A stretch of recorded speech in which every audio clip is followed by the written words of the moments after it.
The Apple Watch Ultra has had the same problem for 3 generations straight. Every year, Apple announces a new Ultra.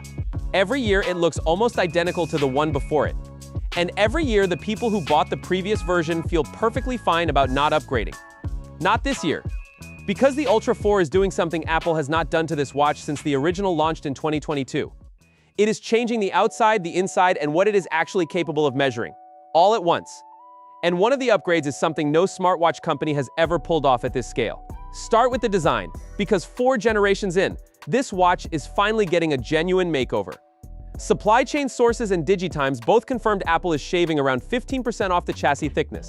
And on a watch that has always been criticized for sitting too high on the wrist, 15% is not a minor adjustment. It makes the watch lighter, more comfortable to sleep in, and far less intrusive during the kind of all-day wear that is supposed to be the entire point of a health tracking device.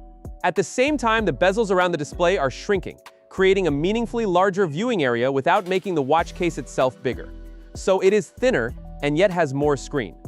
That is the kind of design improvement that actually shows up in photos and in person. But the most important upgrade on the Ultra 4 is not something you will ever see. It is on the back of the watch. Apple is completely replacing the sensor layout, moving from the current arrangement to a new ring-shaped system with 8 individual sensors. That is roughly double what is inside the current Ultra. Now here is the honest context on that number, because most channels just report 8 sensors as if the number alone tells you something. More sensors does not automatically mean 8 new health features. What it means is that the readings you already have, heart rate, blood oxygen, skin temperature, become significantly more accurate because there are more data points captured simultaneously. The gap between what Apple Watch claims to measure and what actually matches clinical-grade readings has been one of the real criticisms from serious athletes and health professionals for years.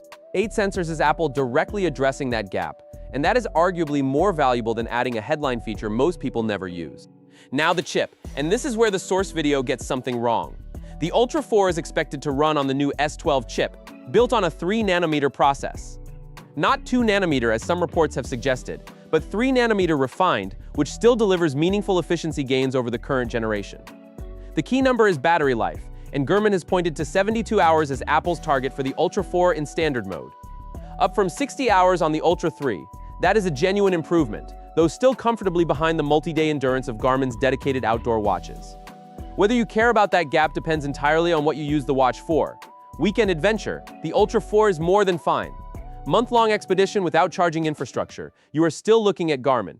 The display is getting brighter too, reportedly up to 3,500 nits with an updated LTPO3 OLED panel that drops to near zero refresh rates when the wrist is down. Brighter outdoors, more efficient when idle, both useful on a watch worn by people who spend time in direct sunlight by choice. The Ultra 4 lands in September 2026. Pricing expected to stay around $799. And for the first time since the original, it actually looks like a different watch from the one before it. So the honest question is this: real-time blood pressure from your wrist, or is the battery still not matching Garmin closely enough for the people who actually push this thing to its limits? Let us know in the comments below. With that being said, I will see you guys in the next video.